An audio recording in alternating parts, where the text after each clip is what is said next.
മൂത്രം ഒഴിക്കുന്നത് സാധാരണഗതിയിൽ നല്ല ഫ്ലോയിൽ പുറത്തേക്ക് പോകാറുണ്ട്. ചില രോഗികൾക്ക് മൂത്രം ഒഴിച്ചു കഴിഞ്ഞാലും വീണ്ടും 2-3 തുള്ളി അല്ലെങ്കിൽ 8-10 തുള്ളി മൂത്രം വീണ്ടും ഒഴിക്കേണ്ടി വരുന്നു. അതുപോലെ തന്നെ ഇത്തരം വ്യക്തികൾക്ക് രാത്രി കാലങ്ങളിൽ സുഖമായ ഉറക്കം ലഭിക്കാതെ മൂത്രമൊഴിക്കുവാൻ വേണ്ടി എഴുന്നേൽക്കേണ്ടി വരുന്നു. മറ്റ് വേദനകളൊന്നുമില്ലെങ്കിൽ തന്നെ ഇത്തരം ലക്ഷണങ്ങൾ പ്രോസ്റ്റേറ്റ് ഗ്രന്ഥിയുടെ അസുഖങ്ങളാണ്. ഇതുകൂടാതെ ലിംഗാഗ്രത്തിൽ വേദന വരുന്നു. അതുപോലെ തന്നെ നേരത്തെ സമയം ലൈംഗിക ബന്ധത്തിൽ ആവശ്യത്തിന് സമയമുണ്ടായിരുന്ന വ്യക്തികൾക്ക് സമയം ലഭിക്കാതെ വരുന്നു. 8-10 മിനിറ്റ് ലഭിച്ചിരുന്ന വ്യക്തികൾ ഇപ്പോൾ 1-2 മിനിറ്റ്, ചിലപ്പോൾ അതിൽ കുറവായിട്ട് കാണപ്പെടുന്നു. ഇതാണ് പ്രോസ്റ്റേറ്റിനെ ബാധിക്കുന്ന ചില അസുഖങ്ങൾ. രോഗികൾ വേദനയില്ലാതെ തന്നെ അല്ലെങ്കിൽ ഒരു വേദനയും പ്രശ്നങ്ങളും ഇല്ലാതെ തന്നെ മൂത്രതടസ്സം അനുഭവപ്പെടുമ്പോൾ ആദ്യം മനസ്സിലാക്കേണ്ടത് പ്രോസ്റ്റേറ്റ് ഗ്രന്ഥിക്ക് പ്രശ്നങ്ങൾ ഉണ്ടായിക്കൊണ്ടിരിക്കുകയാണെന്നുള്ളതാണ്.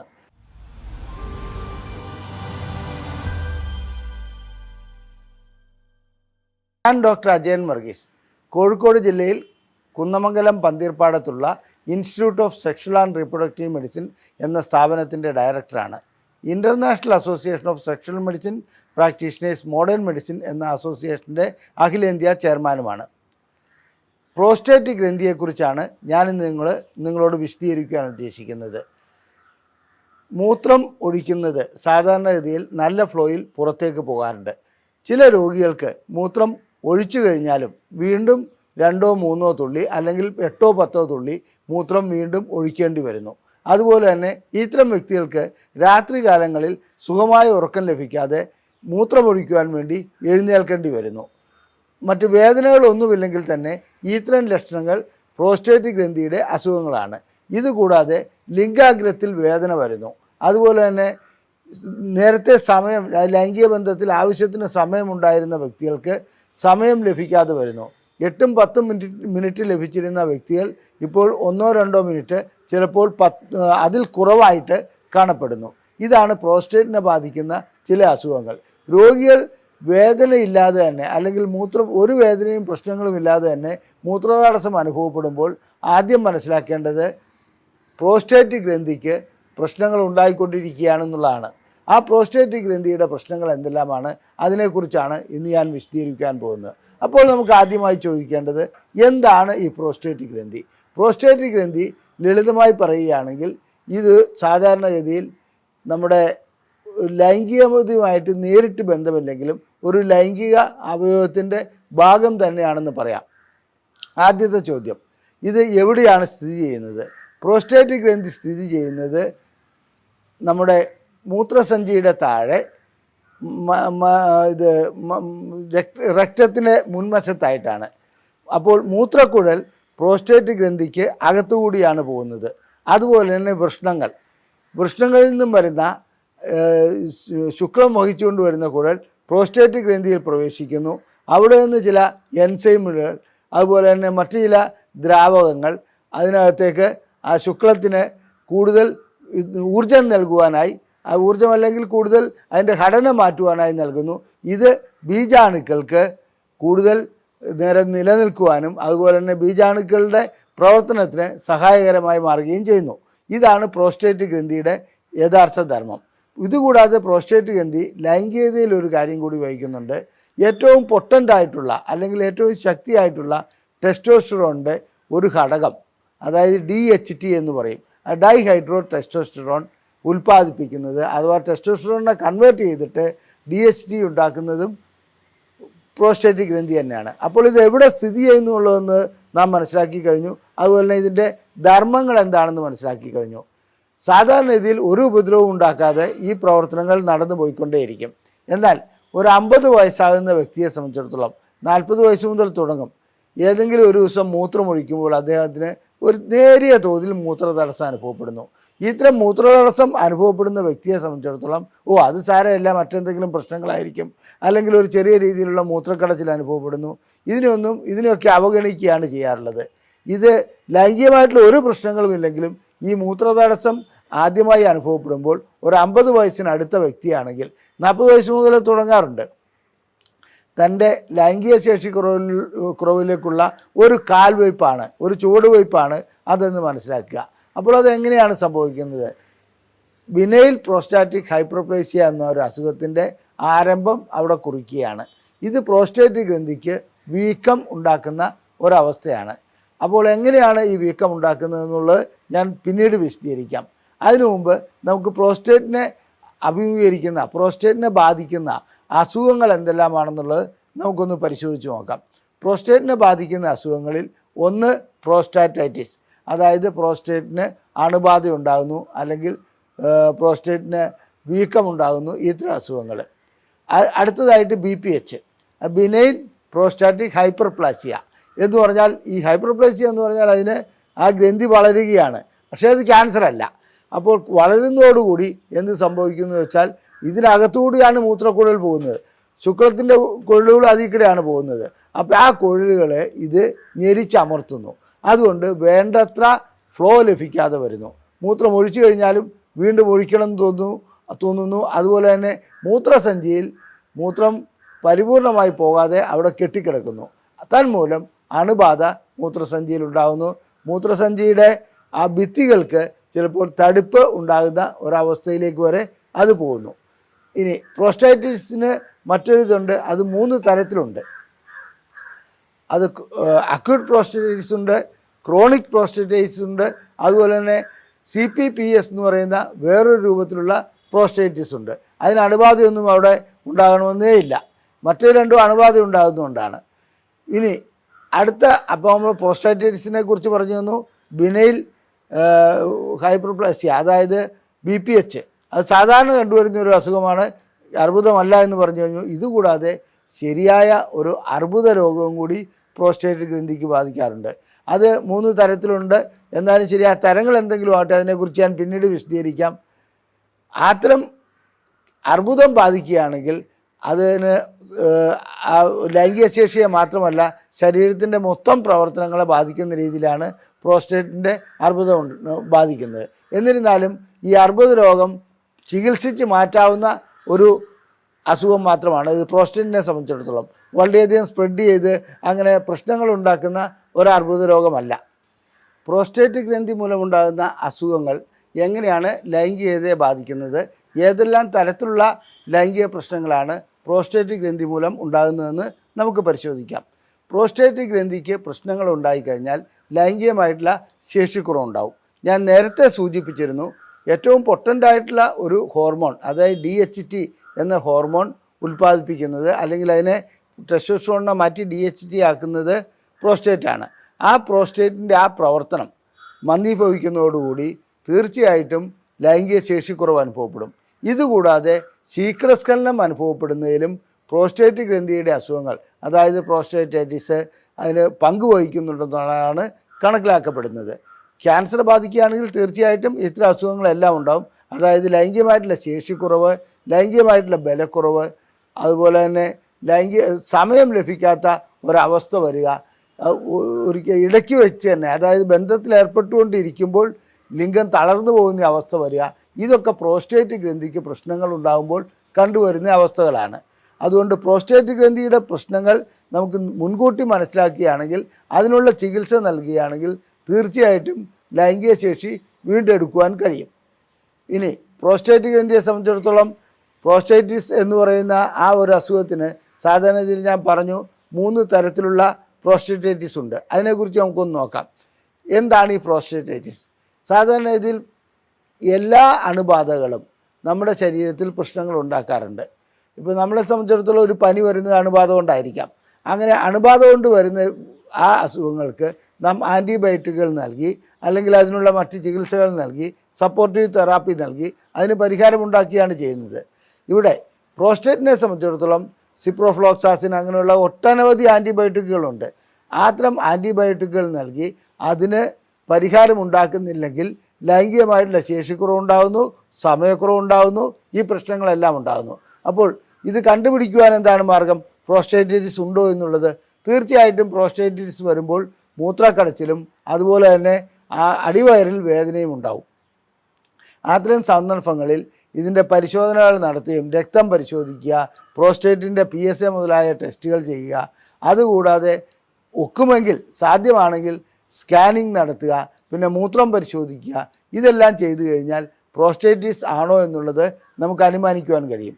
പ്രോസ്റ്റേറ്റിസ് ആണെങ്കിൽ അക്യൂട്ട് പ്രോസ്റ്റേറ്റിസ് എന്ന് പറയുന്നത് സാധാരണ ഇതിലൊരു 8-10 ദിവസം കൊണ്ട് അധികരിച്ച് വന്ന ഒരു പ്രോസ്റ്റേറ്റിസ് ആണ്. കഠിനമായ വേദനയൊക്കെ ഉണ്ടാവും.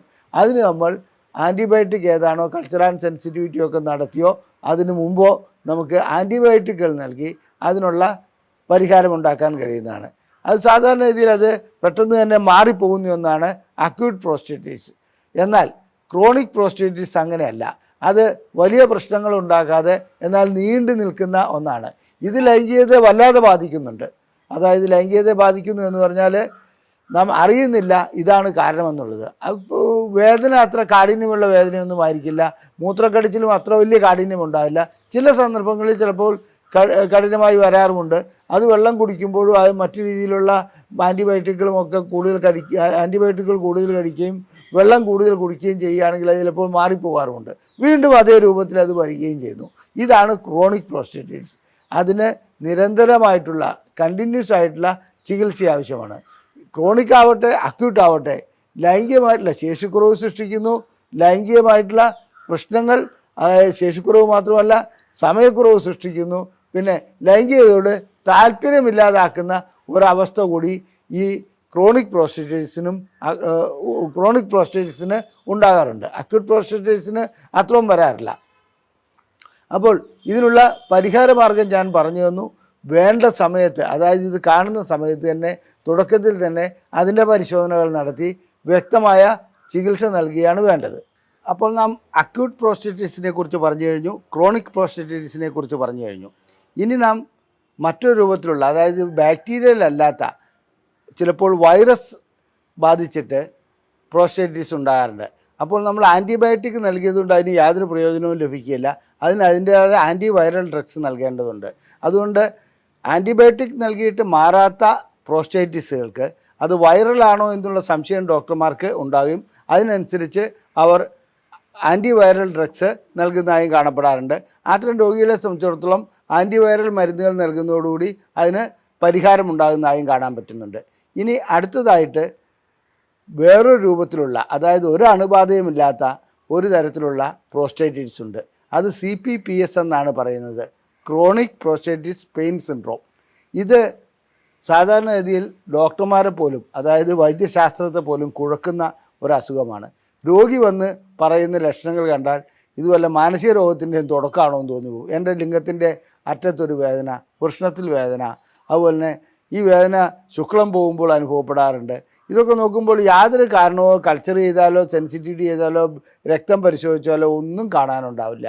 അപ്പോൾ സ്വാഭാവികമായും രോഗിക്ക് എന്തെങ്കിലും മാനസിക പ്രശ്നമുണ്ടോ എന്ന് വരെ ഡോക്ടർമാർ സംശയിച്ചു പോകും. ഇത് CPPS എന്ന അസുഖം സാധാരണഗതിയിൽ അണുബാധ കൊണ്ടുണ്ടാകുന്നതേ അല്ല.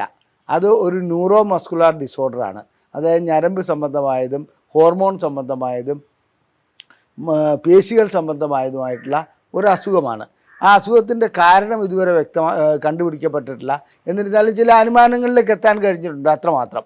അപ്പോൾ ഇത് അനുഭവപ്പെടുന്ന വ്യക്തികളെ സംബന്ധിച്ചിടത്തോളം അവർ വളരെ നിരാശരായിരിക്കും. കാരണം എന്ന് വെച്ചിട്ടുണ്ടെങ്കിൽ അവർക്ക് ഇത് കാരണം കണ്ടുപിടിക്കാതെ 6 മാസം 8 മാസമായിട്ട് പല ഡോക്ടർമാരെ കാണിക്കും.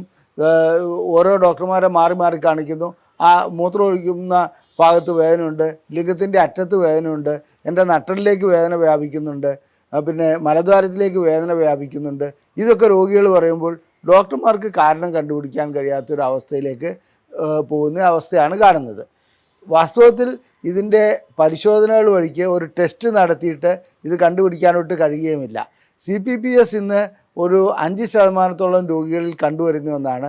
പ്രത്യേകിച്ച് ചെറുപ്പക്കാരിൽ, അതായത് 30 വയസ്സിന് മേലോട്ടുള്ളവരിൽ പോലും ഇത് കണ്ടുവരുന്നുണ്ട്. ഇത് ചികിത്സിക്കുക എന്ന് പറഞ്ഞാൽ അതിന് ദുഷ്കരമായൊരു ചികിത്സാ രീതികളാണുള്ളത്. ഒരു ആൻറ്റിബയോട്ടിക് കൊണ്ടോ അതുകൊണ്ടോ മാറ്റം വരുത്താൻ കഴിയില്ല. എല്ലാ പരിശോധനകളും നടത്തി ന്യൂറോ മസ്കുലാർ ഡിസോർഡർ ആണോ ഹോർമോണൽ ഡിസോർഡർ ആണോ ഇതെല്ലാം കണ്ടുപിടിച്ചതിന് ശേഷമേ അത് മനസ്സിലാക്കുവാൻ കഴിയുള്ളൂ. മാത്രമല്ല ഇവരുടെ വൃഷ്ണസഞ്ചിയെക്കുറിച്ച് ഇവരെപ്പോഴും വ്യാകുലപ്പെട്ടുകൊണ്ടിരിക്കും. ക്ഷീണം വല്ലാതെ ഉണ്ടാവും. രാത്രിയിൽ ഇടയ്ക്കിടയ്ക്ക് മൂത്രം ഒഴിക്കേണ്ടതായി വരുന്നു. ഈ നട്ടലിലേക്കുള്ള വേദന മിക്കപ്പോഴും അസഹ്യമായി മാറാറുണ്ട്. അതുപോലെ തന്നെ മലദ്വാരത്തിൽ വേദന അനുഭവപ്പെടുന്നു. അത്തരം രോഗികളെ സംബന്ധിച്ചിടത്തോളം ലൈംഗിക ശേഷി വല്ലാതെ നഷ്ടപ്പെട്ടു പോകുന്നതായി കാണാം. കാരണം ശുക്ലവിസർജനവും വളരെ വേദനാജനകമായിരിക്കും. ശുക്ലം പോകുമ്പോൾ എനിക്ക് വേദന അനുഭവപ്പെടുന്നു എന്ന് പറയും. അപ്പോൾ ചോദിക്കേണ്ട കാര്യങ്ങൾ മറ്റ് ലക്ഷണങ്ങളുണ്ടോ, നട്ടലിലേക്ക് വേദന ഉണ്ടോ, ഇതെല്ലാം ആ ഒരു ചോദ്യങ്ങൾ ചോദിച്ചുകൊണ്ട് തന്നെ ഒരു രോഗനിർണയത്തിലെത്താൻ കഴിയും. അങ്ങനെ രോഗനിർണയത്തിലെത്തിയതിന് ശേഷം അതിനനുസരിച്ചുള്ള ചികിത്സ നൽകുന്നതാണ് CPPSൻ്റെ പരിഹാര മാർഗം. ആൻറ്റിബയോട്ടിക്കിൽ ഒരാഴ്ചയോ രണ്ടാഴ്ചയോ ഒക്കെ എംപിരിക്കലായിട്ട്, അതായത് ഒരു പരീക്ഷണാടിസ്ഥാനത്തിൽ കൊടുത്തു നോക്കുന്നതിൽ തെറ്റില്ല. അതുകൊണ്ട് ഫലം കാണുന്നില്ലെങ്കിൽ തീർച്ചയായിട്ടും ഈ CPPS ആണോ എന്നുള്ളത് നാം മറ്റ് മാർഗങ്ങളിലൂടെ കണ്ടെത്തേണ്ടതുണ്ട്. ഇനി നമുക്ക് ബിനൈൻ പ്രോസ്റ്റാറ്റിക് ഹൈപ്പർപ്ലേസിയ അഥവാ BPH അഥവാ പ്രോസ്റ്റേറ്റിനുണ്ടാകുന്ന വീക്കം എന്ന അസുഖത്തിലേക്ക് വരാം. ഇത് ലൈംഗികതയെ ബാധിക്കുന്ന ഒരസുഖമാണ്. എന്തുകൊണ്ടെന്നറിയില്ല, ലട്സ് അതായത് ലോവർ യൂറിനറി ട്രാക്ട് സിൻഡ്രോം എന്ന ഒരു അവസ്ഥ ഇതിൻ്റെ കൂട്ടത്തിലുണ്ടാകുന്നു. എന്തുകൊണ്ടാണെന്നറിയില്ല, ഈ ലൈംഗിക ശേഷിക്കുറവ് നേരിട്ടുള്ളതാണോ അതോ ഇതിൻ്റെയൊക്കെ ആകെത്തുകയാണോ എന്നുള്ളത് പറയാൻ കഴിയില്ലെങ്കിലും BPH ഉണ്ടാകുന്ന, അതായത് പ്രോസ്റ്റേറ്റിന് വീക്കം ഉണ്ടാകുന്ന മിക്ക രോഗികളിലും സാധാരണഗതിയിൽ ശേഷിക്കുറവ് ഉണ്ടാകുന്നുണ്ട്, അതുപോലെ തന്നെ സമയക്കുറവ് ഉണ്ടാകുന്നുണ്ട്. ഇത്തരം രോഗികൾക്ക് അത് ഞാൻ നേരത്തെ സൂചിപ്പിച്ചു 50 വയസ്സാണ് ഇതിൻ്റെ ഒരു പ്രായപരിധി. ഒരു 40-50 വയസ്സാകുമ്പോഴത്തേക്കും അവർക്ക് ഇങ്ങനെ മൂത്രം പോകുന്നതിന് തടസ്സം വരുന്നതായിട്ട് അനുഭവപ്പെടുന്നുണ്ട്. അപ്പോൾ ഇതിൻ്റെ കാരണങ്ങൾ എന്താണ്? അമിതമായിട്ടുള്ള വണ്ണം ഇതിനൊരു കാരണമായി പറയുന്നുണ്ട്. അതുപോലെ തന്നെ മറ്റു ചില അണുബാധകൾ ഇതിൻ്റെ കാരണമായി പറയുന്നുണ്ട്.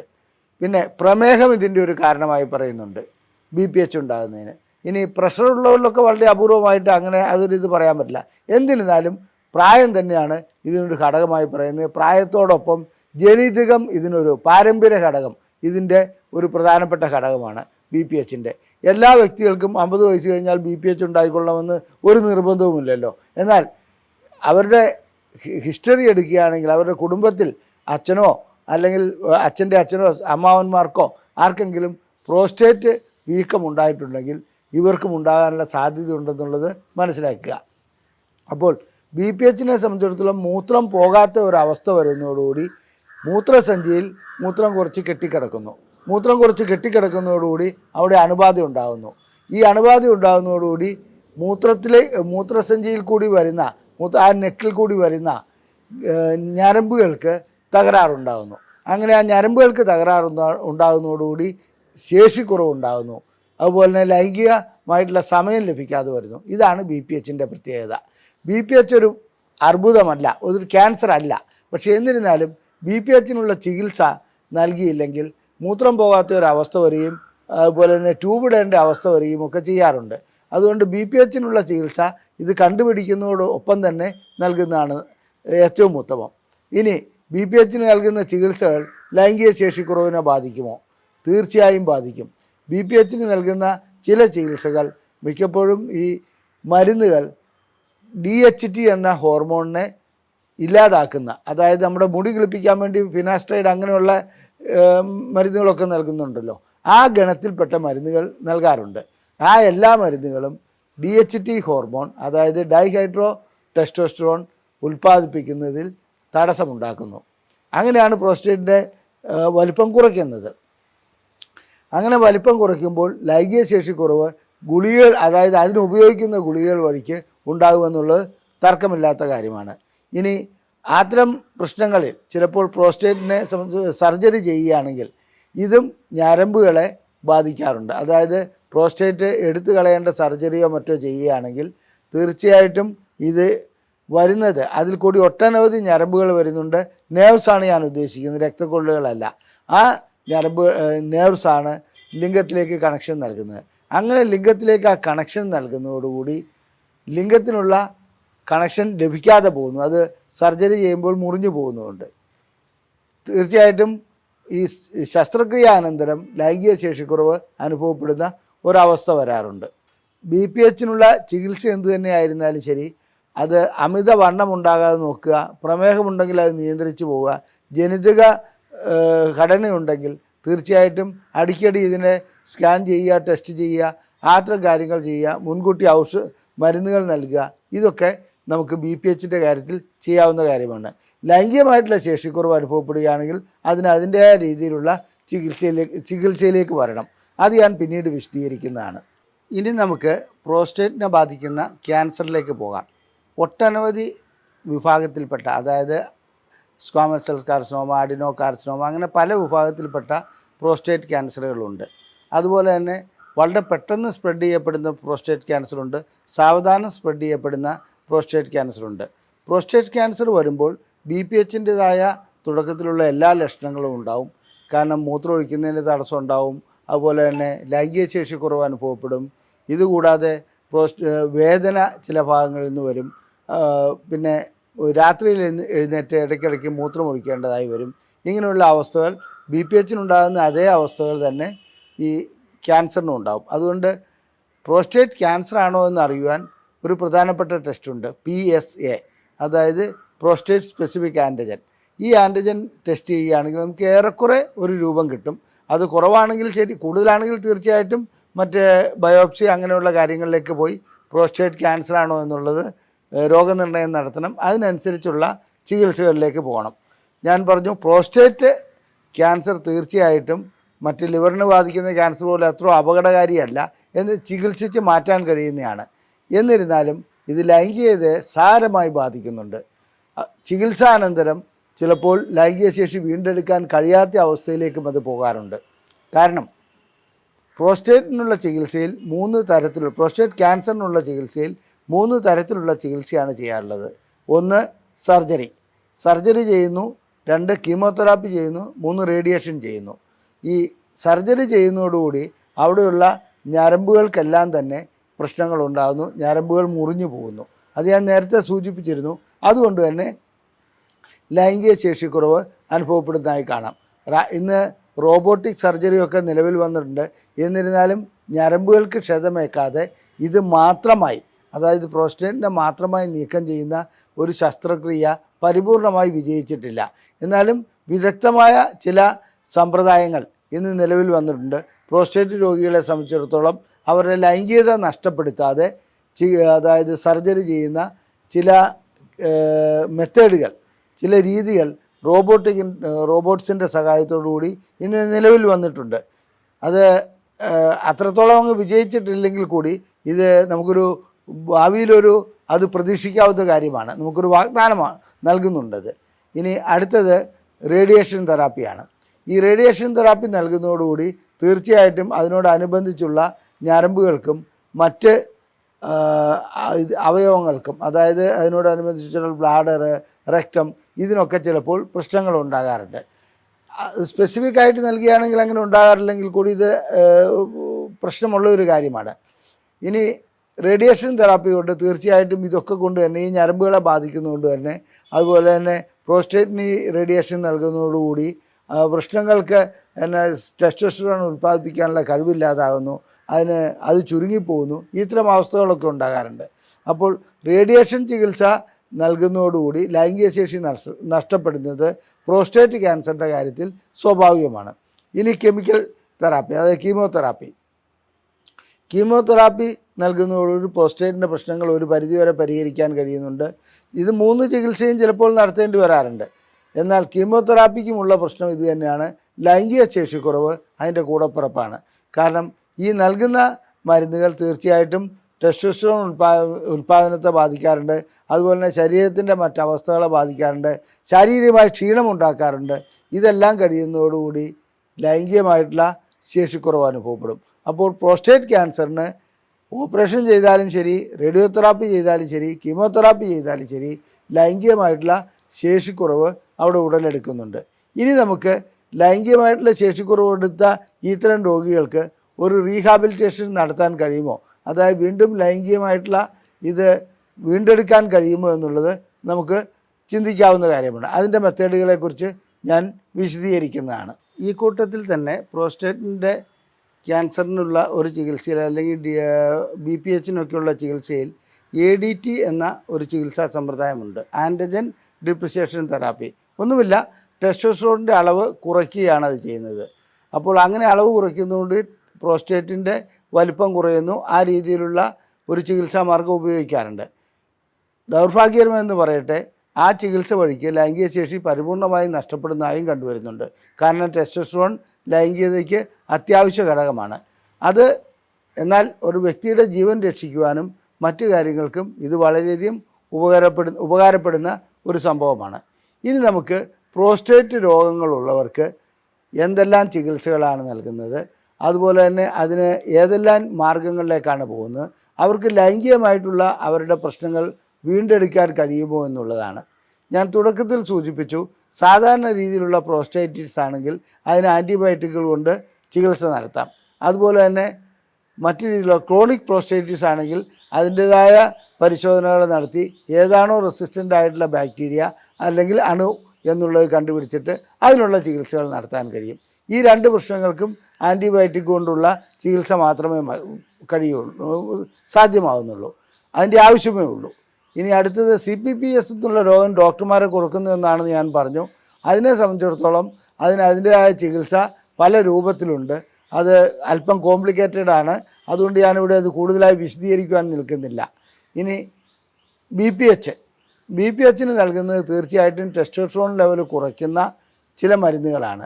ആ മരുന്നുകളെല്ലാം തന്നെ ലൈംഗിക ശേഷിക്കുറവ് ഉണ്ടാക്കുന്നതാണ്. എന്നിരുന്നാലും താൽക്കാലികമായി ലൈംഗിക ശേഷിക്കുറവ് ഉണ്ടാക്കുന്നുണ്ടെങ്കിൽ കൂടി പ്രശ്നം പരിഹരിക്കേണ്ടതുണ്ടല്ലോ.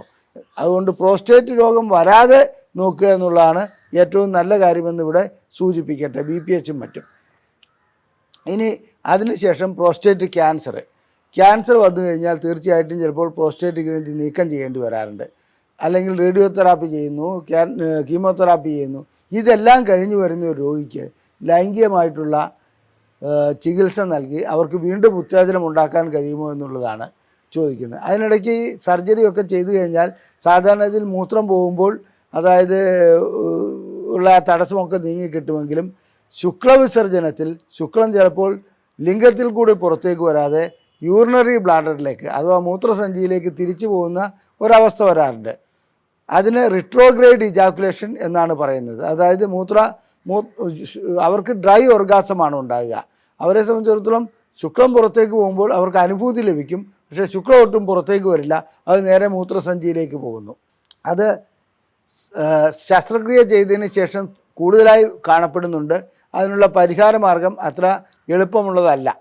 ഇനി മറ്റൊരു കാര്യം, ഇത് മൂത്രം പരിശോധിക്കുകയാണെങ്കിൽ ഇതിനകത്ത് ശുക്ലം വന്നിട്ടോ ബീജാണുക്കളുണ്ടോ എന്ന് നോക്കി അത് നമുക്ക് മനസ്സിലാക്കുവാൻ കഴിയാറുണ്ട്. ഇനി ഈ ശസ്ത്രക്രിയ ചെയ്ത വ്യക്തികൾക്ക്, അതായത് റേഡിയോ തെറാപ്പി ചെയ്ത വ്യക്തികൾക്ക് അല്ലെങ്കിൽ കീമോതെറാപ്പി ചെയ്ത വ്യക്തികൾക്ക് വീണ്ടും ലൈംഗിക ജീവിതം ആസ്വദിക്കാൻ കഴിയുമോ എന്നുള്ളത് ഒരു പ്രധാനപ്പെട്ട ചോദ്യമാണ്. അതിന് ചിലരെ സംബന്ധിച്ചിടത്തോളം അതായത് PD5 ഇൻഹിബിറ്റേഴ്സ്, അതായത് വയാഗ്ര പോലെയുള്ള ഗുളികകൾ ഫലം ചെയ്ത് കാണുന്നുണ്ട്, വളരെ അപൂർവമാണെങ്കിൽ കൂടി. എന്നാൽ ചിലർക്ക് ഇൻട്രാകാവേണസ് ഇഞ്ചക്ഷൻ, ലിംഗത്തിലേക്ക് ഒരു ഇഞ്ചക്ഷൻ വയ്ക്കുന്നുണ്ട്. 3 ഘടകങ്ങളടങ്ങിയ ഒരു ഇഞ്ചക്ഷനാണത്. അത് വയ്ക്കുന്നതോടുകൂടി അവർക്ക് ലിംഗം ഉയർന്നു വരുന്നതായി കാണുന്നുണ്ട്. എന്നിരുന്നാലും കൂടുതലായും ഇത്തരം വ്യക്തികൾക്ക് ഇംപ്ലാന്റ് ശസ്ത്രക്രിയ ചെയ്യുന്നതാണ് നന്നായി കാണുന്നത്, അത് പ്രയോജനം ലഭിക്കുന്നതായി കാണുന്നത്. അതല്ലാതെ മറ്റു മാർഗങ്ങൾ അതിനകത്തില്ല. ഞാനിവിടെ വിശദീകരിച്ചത് പ്രോസ്റ്റേറ്റ് ഗ്രന്ഥിയും അതിനെ ബാധിക്കുന്ന അസുഖങ്ങളും അതെങ്ങനെ ലൈംഗികതയെ ബാധിക്കുന്നു എന്നുള്ളതുമാണ്. നിങ്ങൾക്ക് ലൈംഗികമായിട്ടുള്ള ഏതെങ്കിലും അസുഖമോ പ്രശ്നങ്ങളോ ഉണ്ടെങ്കിൽ ഞങ്ങളതിനുള്ള ചികിത്സ നൽകുന്നുണ്ട്. ഏത് രൂപത്തിലുള്ളതാകട്ടെ, ശേഷിക്കുറവാവട്ടെ, സമയക്കുറവാകട്ടെ, ലിംഗത്തിൻ്റെ മറ്റ് പ്രശ്നങ്ങളാവട്ടെ, ലിംഗത്തിൽ അനുഭവപ്പെടുന്ന വേദനയാകട്ടെ, ഇതിനെല്ലാമുള്ള ചികിത്സ ഞങ്ങൾ നൽകുന്നുണ്ട്. സ്ത്രീകൾക്കാകട്ടെ പുരുഷന്മാർക്കാകട്ടെ ലൈംഗികമായിട്ടുള്ള എന്ത് പ്രശ്നമാകട്ടെ അതിനുള്ള ചികിത്സ നൽകുന്ന ഒരു സ്ഥാപനമാണ് ISRM. കോഴിക്കോട് ജില്ലയിൽ കുന്ദമംഗലം പന്തീർപ്പാടത്താണ് ഇത് സ്ഥിതി ചെയ്യുന്നത്. ഞങ്ങളുടെ നമ്പർ ഇവിടെ നൽകിയിട്ടുണ്ട്. അതിൽ നിങ്ങൾക്ക് ഫോൺ ചെയ്ത് ബുക്ക് ചെയ്യാവുന്നതാണ്. എന്തെങ്കിലും പ്രശ്നങ്ങൾ അറിയുവാനാണെങ്കിൽ, എന്തെങ്കിലും സംശയങ്ങൾ ചോദിക്കുവാനാണെങ്കിൽ അതിൽ വാട്സപ്പ് ചെയ്യുകയാണെങ്കിൽ ഞങ്ങളതിന് 1-2 ദിവസത്തിനുള്ളിൽ മറുപടി നൽകുന്നതാണ്. ഇത്തരം ചികിത്സകൾ മറച്ചു വയ്ക്കേണ്ട ഒന്നല്ല. ലൈംഗികമായിട്ടുള്ള പ്രശ്നങ്ങൾ വരുമ്പോൾ സ്വാഭാവികമായിട്ടും ആളുകൾ ജാള്യത മൂലം അത് മറച്ചു വയ്ക്കാറുണ്ട്. അത് പ്രശ്നങ്ങൾ കൂടുതൽ വഷളാക്കുകയുള്ളൂ. മാത്രമല്ല, തുടക്കത്തിൽ കാണുന്ന അത്തരം പ്രശ്നങ്ങൾ, ശേഷിക്കുറവ്, സമയമില്ലായ്മ, ഇത്തരം പ്രശ്നങ്ങൾ അനുഭവപ്പെടുമ്പോൾ തന്നെ അതിന് ചികിത്സ നൽകുകയാണെങ്കിൽ നമുക്ക് പ്രോസ്റ്റേറ്റ് ഗ്രന്ഥിയെ മാത്രമല്ല അതുപോലെ തന്നെ അത് പടർന്നു പിടിച്ച് മറ്റ് അസുഖങ്ങളിലേക്ക് പോകുന്നതിനെ കൂടി തടയാൻ കഴിയുമെന്നുള്ളത് ഞാനിവിടെ സൂചിപ്പിച്ചു കൊള്ളട്ടെ. നന്ദി, നമസ്കാരം.